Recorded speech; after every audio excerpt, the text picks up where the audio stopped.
nosotros no aceptaremos la exclusión de nuestro pueblo de ese derecho.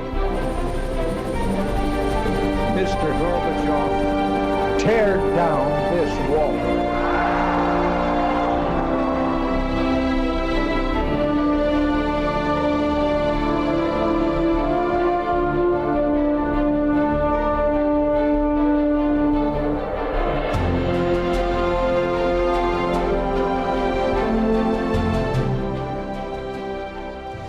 Muy buenas noches, señoras, caballeros, bienvenidos a Tiempos Modernos. Hay medio siglo de la historia de España, de la historia muy reciente, para muchos aún, desde luego, memoria viva, que son inseparables de la huella siniestra del terror, la huella de la organización separatista vasca y marxista ETA.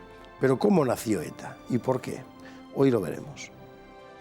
Medio siglo de la historia reciente de España ha estado marcada por el terrorismo de ETA, una organización separatista y marxista que a lo largo de su sangrienta trayectoria dejaría tras de sí casi 1 millar de muertos y centenares de heridos y mutilados. ¿Cuál es su historia? ¿De dónde salió? ETA, que quiere decir Euskaditas Katasuna, es decir, País Vasco y Libertad, nació en 1959 como escisión del PNV, fundada por estudiantes separatistas vascos que seguían la doctrina nacionalista de Sabino Arana en todo menos en el catolicismo, a pesar de lo cual contaron con fuerte apoyo en ambientes eclesiales. Partían de la revista clandestina Ekin 1952, entraron en las juventudes del Partido Nacionalista Vasco, EGI, en 1956 y lograron arrasar a buena parte de esta organización. Sus promotores disentían de la estrategia impuesta por el PNV y apostaban por una acción revolucionaria y violenta inspirada en los movimientos armados que en aquellos mismos años florecían en el tercer mundo tras la descolonización. La ruptura de ETA con el PNV se producirá en 1962 por la mano del dirigente etarra José Luis Álvarez Emparanza, Xillardegui. A partir de los años 1965-1966, ETA se transforma en organización marxista. En sus filas se combinan maoísmo, trotskismo y leninismo con el anticolonialismo y el tercermundismo, conforme a las ideas dominantes en la izquierda revolucionaria de la época. Ello provocará que también ETA comience a dividirse en varias ramas. La escisión más notable se producirá en 1976, tras la séptima asamblea, muerto ya Franco, cuando nacen ETA político-militar y ETA militar. La primera renunciará a la lucha armada en 1982, pero la segunda intensificará las acciones terroristas y promoverá la plataforma CAS, Coordinadora Abertzale Socialista, de la que nacerá en 1979 Herri Batasuna.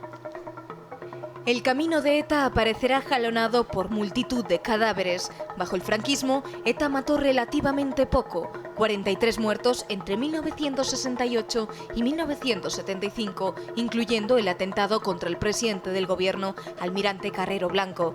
Con la democracia, por el contrario, intensificará la violencia, casi 900 muertos, 343 de ellos civiles, hasta 2011, además de centenares de heridos y mutilados con acciones tan bárbaras como el atentado del Hipercor en Barcelona en 1987, el de la Casa Cuartel de la Guardia Civil en Vinç en 1991, entre las víctimas mortales 5 niños, la Casa Cuartel de Zaragoza en 1987, 11 muertos, 5 niñas entre ellos, o el de la Plaza de la República Dominicana de Madrid en 1986. Juan Fruber, muy buenas noches. Buenas noches. Imágenes de época de los años 70 para ilustrar el momento en el que ETA se convirtió realmente en un azote terrible para la sociedad española, que fue después de muerto Franco. Fue más un enemigo de la democracia que un enemigo del franquismo. Sí, pese a esa imagen que se dio para justificar la excarcelación de presos etarras amparados dentro de ese proceso de amnistía del año 76, en el que más de 1000 presos terroristas de la banda de ultraizquierda ETA fueron sacados a la calle como si hubieran sido perseguidos del franquismo. Pese a esa imagen, repito, de lucha contra el franquismo, ETA jamás tuvo en sus bases, ni en sus principios, ni en sus reivindicaciones, la lucha contra el franquismo. Su único objetivo era la separación de un trozo de España, que era lo que ellos llaman las 3 provincias vascas más Navarra, más las 3 provincias vasco-francesas, es decir, ese conglomerado de 7 provincias, sacarlos de España y de Francia y constituir un Estado independiente. Por lo tanto, la realidad es que muerto Franco, ETA no desaparece como pensaban los impulsores de la amnistía que iba a ocurrir. Es verdad que otros grupos sí desaparecen. Todo lo que quedaba del FRAP, todo lo que quedaba... El Grapo continúa, pero ya prácticamente residual.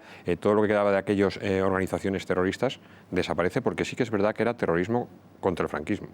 Pero, sin embargo, que eran los grupos políticos de ultraizquierda. Pero, sin embargo, ETA, que usa las mismas armas y los mismos medios, no desaparece porque su fin último sigue siendo ETA no desaparecido realmente. Otra cosa es que desde el año 2011 no asesine, pero ETA sigue existiendo, no ha entregado su arsenal y no se ha disuelto como grupo terrorista. Vamos al origen. Estamos en los años 50. El nacionalismo vasco ha sido derrotado en la guerra civil por su rendición en Santoña, por la pérdida de Bilbao primero y la rendición de Santoña después. Hay un gobierno vasco en el exilio, con magníficas relaciones con los Estados Unidos, por otro lado, que es el patrón del nacionalismo vasco, cosa que poca gente sabe, por cierto.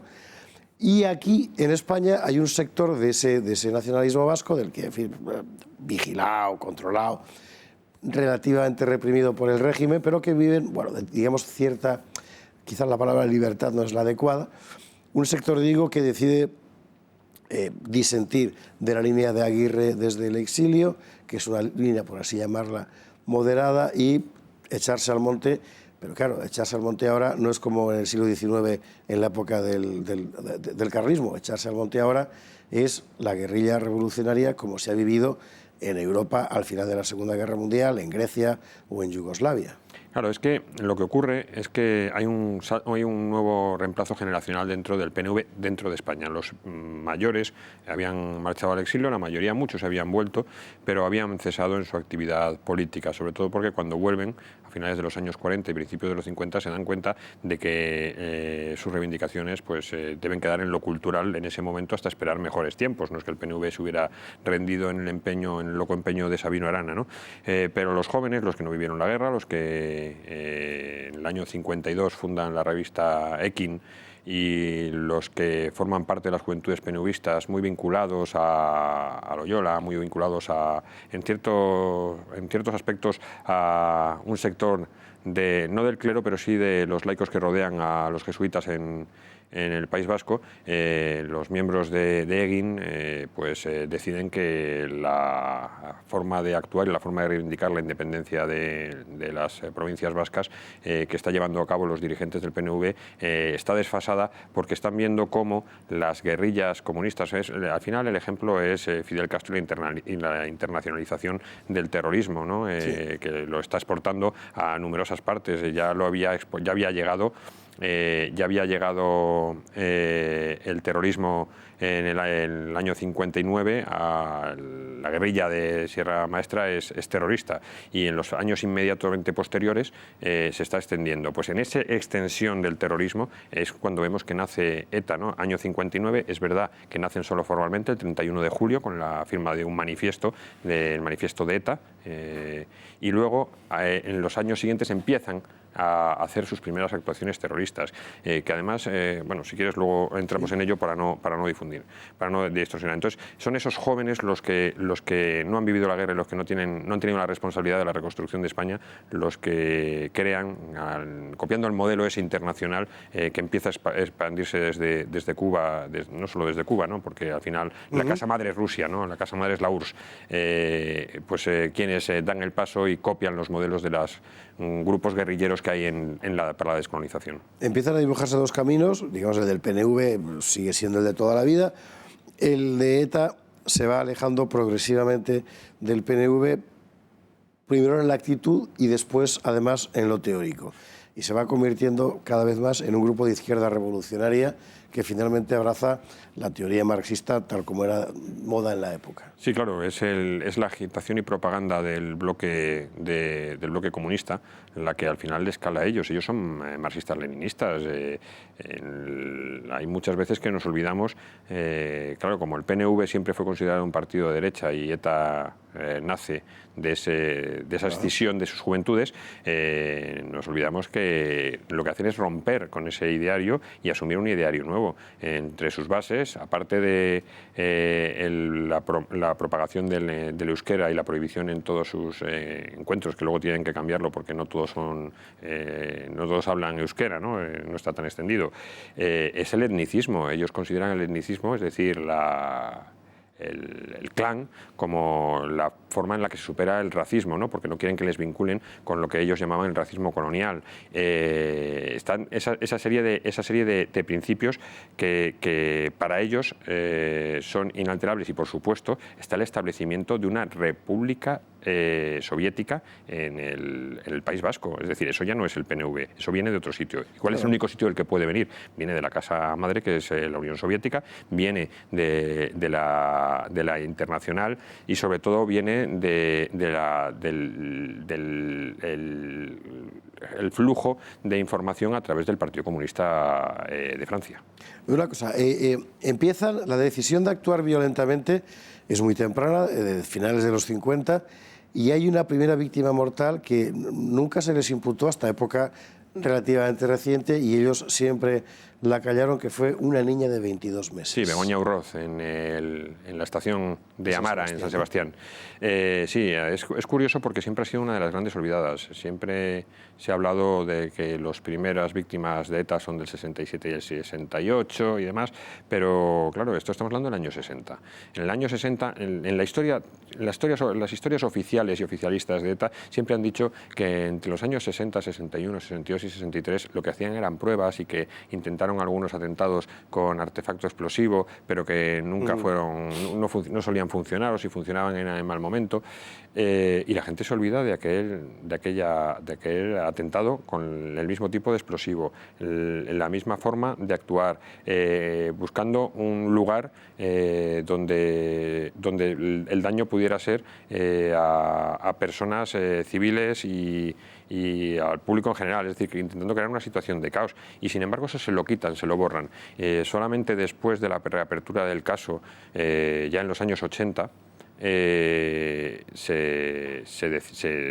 llega a la conclusión de que por el explosivo utilizado, por la serie, se guardaban algunos de los detonadores por los detonadores empleados, solo podía corresponder a un miembro de la banda terrorista. A partir de ahí comienza el camino, por así decir. Los años siguientes son ya de conformación de una milicia armada, hasta llegar al primer asesinato, digamos, deliberado, porque se dice que lo de Begoña Urroz fue sin querer. En fin, nadie deja una bomba en una taquilla de una estación de tren sin querer, ¿verdad? Pero bueno, en fin, que fue el guardia civil Paredines. Y a partir de ese momento empieza todo, y ¿cómo decir?, el enraizamiento del movimiento en buena parte del País Vasco. El problema que ha tenido siempre las fuerzas y cuerpos de seguridad del Estado para luchar contra ETA ha sido el hecho de que la sociedad vasca venía a estos chavales como buenos chicos que, bien intencionados, a fin de cuentas luchaban por la patria, y ha sido un drama continuado en ello. Así nació ETA, de esa manera, y eso explica también, por cierto, por qué tantas complicidades durante tanto tiempo con el fenómeno criminal más intenso de la historia reciente de España. Juan Fluger, muchísimas gracias. Gracias a ti, como siempre. Y a ustedes, hasta un próximo programa de Tiempos Modernos.